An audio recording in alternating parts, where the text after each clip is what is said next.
गलियारों में चलते समय रोहन ने अपने सहपाठी श्याम को गलती से टक्कर मारी।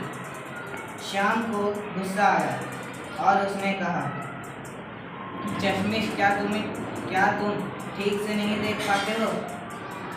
रोहन को उसके मोटे चश्मे के बारे में चिढ़ाने में अन्य सहपाठी भी शामिल हुए।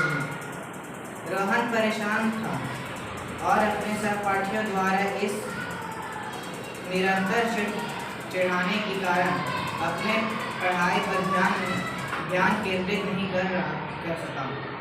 गलियारों में चलते समय रोहन ने अपने सहपाठी श्याम को गलती से टक्कर मारी। श्याम को गुस्सा आया और उसने कहा, चश्मिश, क्या तुम्हें ठीक से नहीं दिखाई देता है? रोहन को उसके मोटे चश्मे के बारे में चिढ़ाया। अन्य सहपाठी भी शामिल हुए। रोहन परेशान था और अपने सहपाठियों द्वारा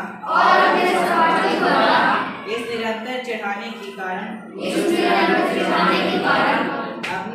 अपनी पढ़ाई पर ध्यान केंद्रित नहीं कर सका।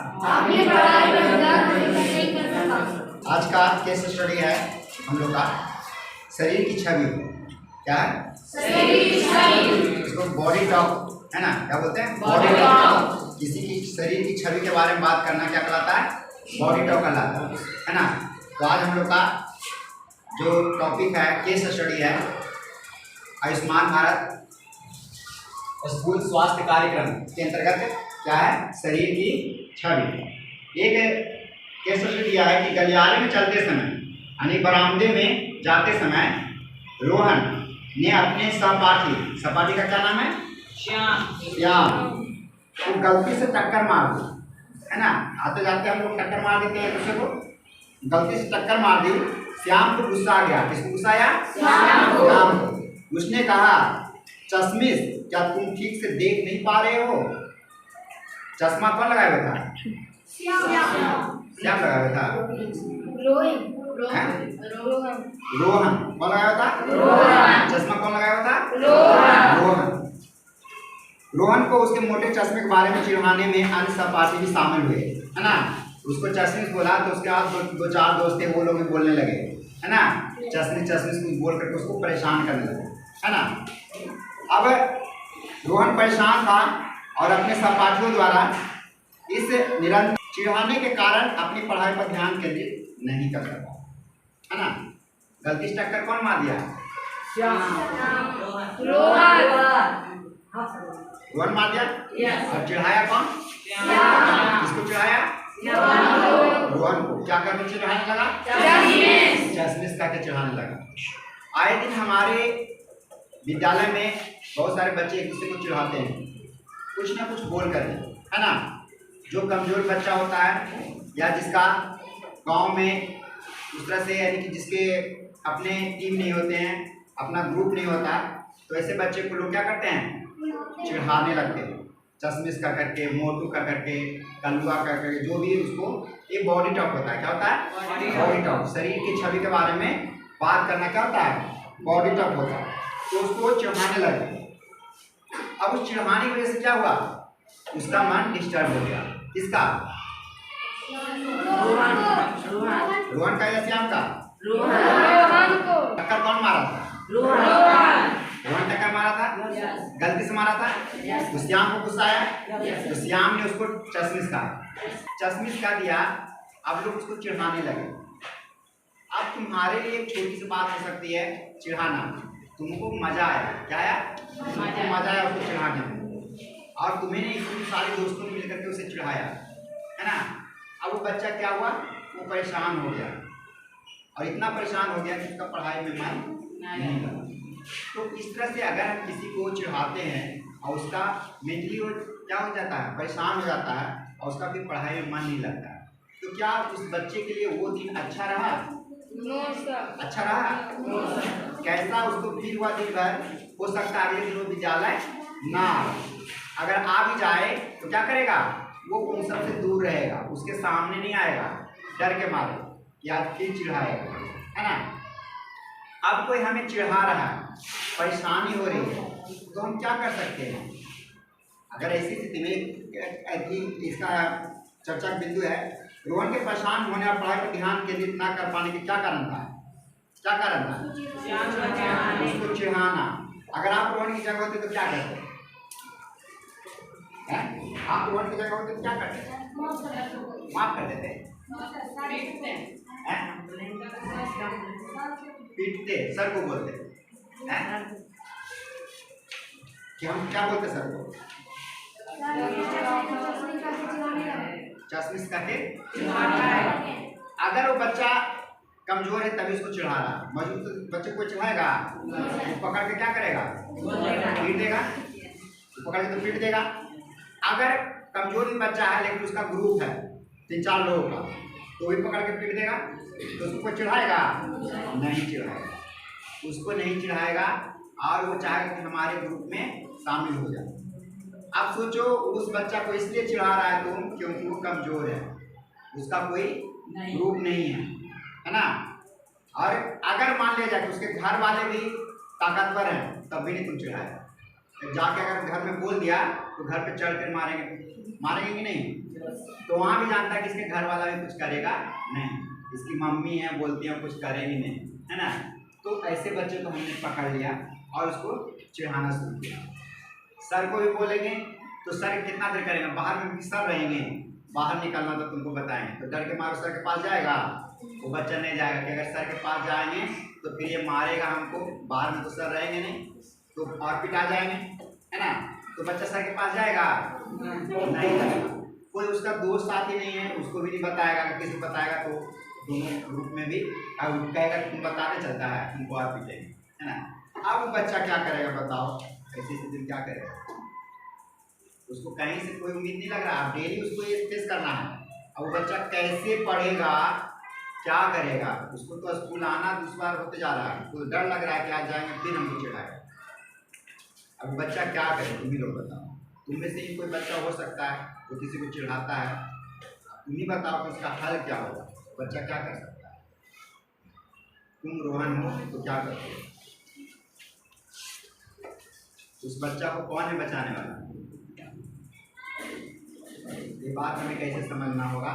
और ये हमें भारत सरकार का मानव संसाधन विकास मंत्रालय के पास बहुत सारा केस पहुंचा होगा, है ना। ये बहुत छोटी समस्या तुम्हारे लिए हो सकता है, लेकिन जिस बच्चे को चिढ़ाया जाता है उसके लिए बहुत बड़ी समस्या है कि नहीं है? है कि नहीं है? उसका पढ़ाई डेली कैसा बीत रहा है उसका? तुम्हें तो मजे में बीत रहा है कि अरे बहुत आदमी स्कूल में किए, ये वो पीटे भी, वो चिढ़ाए भी, खूब मजा आता है। लेकिन जो बच्चा पिटाया और जो चिढ़ाया, जिसको चिढ़ाया गया, उसको कैसा लग रहा है? कभी सोचा तुमने? अभी सोचो, बताओ रोहन होते तो क्या करते? कैसे वो अपनी जान बचाए, कैसे इस परेशानी से निकले? बताओ है? कैसे बचाए?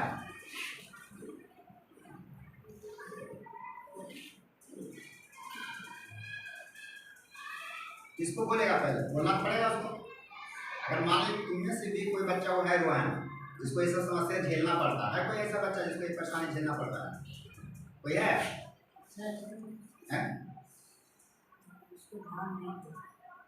उसको नहीं कैसे ध्यान देगा? वो नहीं ध्यान देगा तो क्या करेगा? नहीं सुनता है, उसको मारो करेगा, है ना। सुनता नहीं, बोलते अपने परिवार वाले को बताएंगे, है ना। और डर के मारे हम टीचर को नहीं बताना चाह रहे, लेकिन टीचर को भी बताएंगे, है ना। सबसे पहले घर में जाएंगे, मम्मी है, पापा है, किसको भी है, हम बताएं कि ऐसे से हमें डेली परेशान करता है और हमें चिढ़ाता है। तो मम्मी कहेंगी कि सर को नहीं बोलता है, सर को बोलो, है ना। तो सर को भी ये बात बोलेंगे, बोल दिए सर को, सर मना कर दिए कि ऐसे नहीं करना है। या तो वो समझ गया जाएगा, जो कि बहुत कम चांस है कि समझेगा वो नहीं, लेकिन अगर समझ गया तो अच्छी बात है। अगर नहीं समझेगा तो और चिढ़ाएगा, क्या करेगा? और चिढ़ाएगा, और चिढ़ाएगा ही नहीं, हो सकता है उसको मारेगा भी, बहुत शिकायत करने चलता है तो, है ना। उसको चल तुम बात, उसको अब धमकाएगा, तो फिर अब क्या करेगा? सर को भी बोल दिया, घर में बोल दिया, अब फिर आज उसको चिढ़ाया है और कल से ज़्यादा चिढ़ाया है, बताओ अब क्या करें? अरे तुम लोग बताओ। एक बार और टीचर को बोलेगा, क्या करेगा? एक बार और टीचर को बोलेगा, घर में भी बोलेगा और टीचर को भी बोलेगा कि दोबारा भी किया। अब सर उस पर एक्शन ले सकते है ना। अब उसको सर क्या करेंगे, उसके गार्जियन को बुलाएंगे, या तुम्हारे गांव का है तो अपने मम्मी पापा को बोलेगा तो उसके घर में जाकर बोलेंगे कि आपका बच्चा हमारा बच्चा को क्या करता है, परेशान करता है ना। अगर उसके गार्जियन मान जाते हैं तो अच्छी बात है, नहीं तो स्कूल में उसके गार्जियन को बुला करके बोला जा सकता है कि आप अपने बच्चे को थोड़ा समझाइए, या फिर स्कूल अपने आप में काफ़ी बच्चे को समझा सकता है कि तुम इस तरह से अगर बिहेव करता है तो डिसिप्लिन अगर नहीं फॉलो करता है तो तुम्हें पनिशमेंट मिल सकता है, तुम्हारा जो किसी भी एक्टिविटी में पार्टिसिपेट करना है उसे रोक दिया जा सकता है, तुम्हारा नंबर काटा जा सकता है ना। उसके बाद भी किसी तरह का और भी परेशानी हो सकती है, तो हो सकता है तुम्हारा विद्यालय आना ही क्या जाए, बंद हो जाए, है ना। तो अगर गार्जियन को अगर बोला जाए कि आपके बच्चा अगर नहीं इस तरह के चीज़ों में बाज आता है तो आपके बच्चा को नाम काट करके वापस कर देगा, कह जाएगा कि नहीं। जब टीचर का बात नहीं मान रहा, एचएम का बात नहीं मान रहा, गार्जियन के बात नहीं मान रहा, तो उससे बच्चे को विद्यालय में रहने का हक है, उसे बाहर निकालना चाहिए, है ना। तो ऐसी स्थिति में वो बच्चा को डर होगा कि हम बाहर निकल जाएंगे, तो शायद ऐसा ना करें, लेकिन ये कोई सुधार नहीं हुआ, एक बच्चा को बचाने एक बच्चा को बाहर निकाल दो, है ना। तो बहुत ही विपरीत परिस्थितियों में ऐसा काम किया जा सकता है ना। किसी को शारीरिक रूप से नुकसान पहुंचा रहा है, लेकिन ये बच्चा को समझना होगा, ये प्रेशर तुम्हें समझना होगा कि तुम्हें ऐसी बात क्यों कहा जा रहा है कि विद्यालय से निकाल दिया जाएगा, क्योंकि किसी को तुमसे बहुत ज़्यादा परेशानी हो रही है, और विद्यालय में आते हो अच्छी बात सीखने के लिए, ना कि किसी को परेशान करने के लिए, है ना। तो क्या चाहिए उस लड़के को जो उसको परेशान कर रहा था, तो श्याम को क्या करना चाहिए, जो चश्मे चढ़ा रहा था उसे क्या करना चाहिए, क्या उसको सुधार करने की जरूरत नहीं है ना, सुधार करने की जरूरत, क्या उसके जो दोस्त हैं उससे में साथ देना चाहिए, क्या उसके एक ये चलती है, मान लीजिए 4 दोस्त साथ दिए और वो स्कूल से बाहर चला गया, उसका नाम कर दिया, तो उसके लिए 4 दोस्त भी जिम्मेदार हुए ना, हो सकता है वो 4 दोस्त का भी नाम कट जाए कि तुम लोग साथ दिया, तो ऐसे नाम काटेंगे तो पूरा विद्यालय खाली हो जाएगा, है ना। तो पनिशमेंट दिया जा सकता है गार्जियन को बुला करके। उससे बेहतर स्थिति है कि बच्चे को समझना पड़ेगा कि तुम्हारे चिढ़ाने से किसी को इतना दिक्कत हो रहा है कि वो बात बहुत आगे तक चली गई कि नहीं। तो क्या हमें किसी को चिढ़ाना चाहिए, कुछ भी कर करके चिढ़ाना चाहिए, कौन कोई बच्चा ऐसा है जिसको चिढ़ाया जाता है कुछ बोल करके, क्या बोलता है, बोलो क्या बोलता है, क्या चढ़ाता है, बोलो क्या बोलता है, कौन बोलता है, कलुआ बोलता है, अच्छा।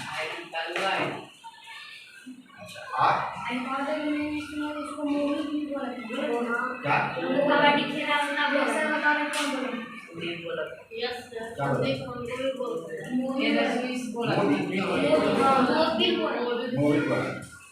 अब उस बच्चे पे क्या बीतती है एक तुम्हें अंदाजा नहीं है ना। एक स्टोरी सुनाते हैं, ठीक है। एक छोटा सा बच्चा है और उस डिसिप्लिन के चलते तो कितना यानी कि अनडिसिप्लिन बिहेव कर रहा है, तुम्हारा कंप्लेन कहाँ ने किया इतना दिन से, तुम इस बात को कंप्लेन आगे करना चाहिए था, क्लास टीचर से करो या किसी भी टीचर से करो या एचएम से करो। इस कंप्लेन पे बहुत बड़ी कार्रवाई हो सकती है, तुमको अंदाजा नहीं है कि कैंपस में और किसी बच्चे को कोई बच्चा आहत करता है बोल करके या शारीरिक रूप से, तो उस पर बड़ी कार्रवाई की जा सकती है ना। इसलिए तुम लोग ये मत सोचो कि कोई किसी को चिढ़ा रहा है तो हम मजे लें, तुम चुपचाप आकर के घर में और विद्यालय के टीचर को बोलो, 1 बार बोलो, 2 बार बोलो, 3 बार बोलो, और उसके बाद फिर एक्शन लिया जाएगा, ठीक है। इसलिए ये एक बहुत गंभीर मामला है, ये छोटी मोटी बात नहीं है। बच्चा क्या होता है, बच्चा ग्रुप से अलग होने लगता है, उसके पास नहीं जाता है, खेलने नहीं जाता है, वो अपने क्लास में रहना, अकेले के लिए रहना पसंद करता है। फिर उस बच्चे का ग्रोथ क्या होता है, डाउन हो जाता है, वो बच्चा किसी चीज़ में मन नहीं लगता है, ना खेल में ना पढ़ने में, तो क्या सरकार इतना खर्च कर रही है किसी बच्चे को दबाने के लिए? हैं? घर में किसी बच्चा को डेली बोल दो क्या ये तो ऐसे ऐसे वो बच्चा जी पाएगा? तुम्हारी एक वजह से हम किसी बच्चे को हाथ नहीं होने देंगे, तुम्हारा नाम कटा करके वापस कर देंगे, वो मंजूर है। इसलिए इसे छोटी मोटी बात ना समझो, एक किताब में आया है, बहुत बड़ी बात है, किसी का जीवन बर्बाद हो रहा है। एक कहानी सुनाते हैं, एक आदमी गुब्बारा बेच रहा था, है ना। तो गुब्बारा जब नहीं बिकता था तो क्या करता था, एक गुब्बारा को हवा में उड़ा देता था। तो 2-4 बच्चे देखते थे उसे, तो गुब्बारा खरीदने के लिए आ जाते थे, है ना। तो उसे जब भीड़ देखकर कमा तो एक गुब्बारा छोड़ देता। एक बच्चा बहुत देर से सब बैठा हुआ देख रहा है। तो बच्चा आया धीरे से और बोला, उसका कुर्ता खींच के, अंकल अंकल। बोला हाँ क्या बात है बेटे? बोला अंकल ये काला वाला गुब्बारा में उड़ता है क्या? बोला हाँ बेटा क्यों नहीं उड़ता है? उड़ता है, काला भी गुब्बारा उड़ता है। बोला कि उड़ाएंगे इसको? बोला कि हाँ उसको उड़ा दो, है ना। जब उड़ाया तो बच्चे को बहुत खुशी हुई, है ना। वो बहुत खुश हुआ कि काला वाला भी गुब्बारा उड़ता है अन्य कलर के गुब्बारे की तरह। उन्होंने बताया कि बेटा इस काले गुब्बारे के कारण और रंगीन गुब्बारे का नहीं उड़ता है, उसमें जो हवा भरी रहती है उसकी वजह से गुब्बारा उड़ता है। तो वो बच्चा इतना परेशान था, सब इतना उसको चिढ़ाया था कि वो कलवा कलवा सुन करके क्या हो गया, वो परेशान हो गया था, किसी के साथ खेलता नहीं था, अकेले बैठा रहता था और सबको देखते रहता था कि हमको खिलाता नहीं, हमको ऐसे बोलता है ना। अब वो बच्चा सोचो क्या उस पर असर पड़ा, कितना मेंटली टॉर्चर किया कि उसको लगा कि काला गुब्बारा नहीं उड़ सकता। तो उसके अंदर जो हवा भरी है उसकी वजह से उड़ता है ना गुब्बारा, काला गुब्बारा नहीं उड़ेगा, है ना। तो व्यक्ति की पहचान गोरे या काले से नहीं होती, अंदर की क्षमता से होती है, उसकी खूबी से होती है। तो हम विश्व सुंदरी चुनाती है, तो जो काली लड़की है वो भी विश्व सुंदरी बनती है, जो अफ्रीका की है। और तो क्या उस समय जो गोरे लोग हैं वो कहाँ चले जाते हैं? क्या गोरे जो बच्चे उसको बिना मांगे खाना मिल जाता है, बिना मांगे सब कुछ पूरा हो जाता है। काला गोरा बाह्य रंग है, ये हमारे इन्वायरमेंट के हिसाब से और जेनेटिक होता है। इससे व्यक्ति की क्षमता पे प्रश्न चिन्ह नहीं लगाया जा सकता। एक और स्टोरी सुनाते हैं। एक लड़की एनुअल फंक्शन में भाग लेना चाह रही थी। किस फंक्शन में? एनुअल फंक्शन में। और वो शास्त्रीय नृत्य करने जा रही थी। कौन सा नृत्य? शास्त्रीय नृत्य। तो उसकी एक सहेली बोली, इस बार शास्त्रीय नृत्य में भाग लेने जा रही है, तुम्हारे लिए तो अलग से प्रकाश लाना पड़ेगा, है ना। क्या करना पड़ेगा? अलग से प्रकाश लाना पड़ेगा स्टेज पे, तब दिखेगी, इतनी काली हो कि दिखोगी नहीं। तो उसने बोला कि कोई बात नहीं, हमें इन सब बातों से फर्क नहीं पड़ता, हम और हमारे शिक्षक बहुत मेहनत कर रहे हैं, है ना। वो लोग नाटक में भाग लेती और वो शास्त्रीय नृत्य में भाग लेती, है ना, जो कि सबकी बस की बात नहीं है। तो परेशान कर रहे थे, चिढ़ा रहे थे कि तुम तो उसकी एक दोस्त थी, वो उसको बुरा लगा, बोले क्या ऐसा क्यों नहीं करती, कुछ क्रीम क्यों नहीं लगाती ताकि हमें तुम्हें भी ऐसे कोई ऐसे वर्ड ना यूज़ करे, हमें भी सुन के बुरा लगता है। बोले कि देखो खरा, तुम हमारे लिए इतना सोचती हो, बहुत अच्छी बात है, तुम मेरी दोस्त हो, है ना, बहुत अच्छा लगा, लेकिन हमें ये सब का कोई फर्क नहीं पड़ता। हमारे अंदर जो टैलेंट है हम उसके बल पे हम अच्छे शास्त्रीय नृत्य में भाग लेंगे और अच्छे मेहनत कर रहे हैं, और तुम्हारा आशीर्वाद रहा तो हम इसमें जीतेंगे। तो क्या गोरी लड़की रहेगी तो ऐसे ही जाकर स्टेज पे खड़ा हो जाएगी और सब ताली बजा देंगे, जीत गई थी, कैसा होगा? होगा। और वो काली लड़की है, प्रैक्टिस कर रही है और पूरी अपनी डांस करेगी, प्रस्तुत करेगी, तो क्या वो नहीं जीतेगी? जीतेगी ना। तो काले गोरे का कोई वैल्यू है क्या? विद्यालय में किसी बच्चे के साथ इस तरह का बिहेव किया जाता है कि तुम काला हो तुम गोरा हो, क्या जाता है टीचर के द्वारा? अगर बच्चे करते हैं तो उनकी नासमझी है ना। हम इस चीज़ को इग्नोर कर सकते हैं, हम अपना ध्यान कहाँ लगाएंगे? वो चाहता है तुम्हें डिस्टर्ब करके तुम्हें अन्य चीज़ों से बाहर करना, तुम्हें इसे पल्ले नहीं पड़ने दोगी। काला है तुम गोरे हो तो जाओ ना, तुम्हारा सूरज चाटेगा, है। अगर इसका कंप्लेन करेंगे, हम अपने आप समझेंगे कि हमें इससे कोई फर्क नहीं पड़ना, हम पढ़ाई में मन लगाएंगे, हम खेल कूद में हम किसी भी एक्टिविटी में पूरे मन लगाएंगे, उसमें अपना मेहनत करेंगे। जिस दिन हम जीतेंगे, है ना, उस दिन सब हमारे लिए क्या बजाएंगे? ताली बजाएंगे। क्या सूरज चांद से गोरा बच्चा चुनाता है? चुनाता है? No sir. अगर ऐसी बात रहती तो सिर्फ गोरा बच्चा ही सूरज चांद चुनाता है? सबसे ज्यादा काले बच्चे चुनाए, है ना? क्योंकि हम काला गोरा नहीं समझते, हम क्या देखते हैं? साफ सुथरे बच्चे चाहिए। काले गोरे का कोई मैटर है? इसे ना तो चिढ़ाना चाहिए ना चिढ़ना चाहिए। इसके बाद आज के क्लास के बाद अगर किसी बच्चे ने इस तरह का किसी को चिढ़ाने का कार्य किया, कोई भी क्लास का, है ना, सीधे चुपचाप आकर के उसी समय कंप्लेन करो। जब जब चिढ़ाए तब आके कंप्लेन करो। उनको 10 बार करना है, 10 बार करो, उसके बाद देखना उसका परिणाम क्या होगा। किसी को कुछ नहीं बोलना, बस कंप्लेन कर दो तुम आकर के चुपचाप कि हमको इस लड़का ने ऐसे कहा, एक दो लड़का को साथ लेके आ जाओ, ठीक है? और उसके बाद फिर देखते हैं स्कूल में तुम रहता है या चिढ़ाने वाला बच्चा रहता है। ये टॉपिक दिया गया है, ये कोई साधारण टॉपिक नहीं है। भारत सरकार का ये मानव संसाधन विकास मंत्रालय का पूरा ट्रेनिंग इस पर चला है। पूरे उन लोग को जितनी भी परेशानियों का सामना करना पड़ता है, इसे 70 केस स्टडी है इसमें, जो बारी बारी से हम यूट्यूब पे भी डाल रहे हैं, आप उस पर देख सकते हो, है ना? बोलो बोलो। हम सभी आज के बाद किसी बच्चे को बॉडी टॉक के आधार पे या शारीरिक छवि के आधार पे कोई बातचीत नहीं करेंगे। हर कोई अपने आप में अद्वितीय है। हर कोई अपनी पहचान अपनी आंतरिक गुणों के कारण पाता है, ना कि गोरा और काला होने के कारण। आज के बाद किसी बच्चे को नहीं चिढ़ाएंगे। अगर कोई चिढ़ाता भी है उसका साथ नहीं देंगे, उसकी बातों पे ध्यान नहीं देंगे। इसके बाद भी अगर वो नहीं मानता है तो हम अपने परिवार विद्यालय में शिक्षक एवं उसके परिवार से बातचीत करेंगे, है ना? तो देखो जोरदार ताली बजाओ। जो हर किसी को सम्मान पूर्वक जिंदगी जीने का अधिकार है, मौलिक अधिकार के तहत।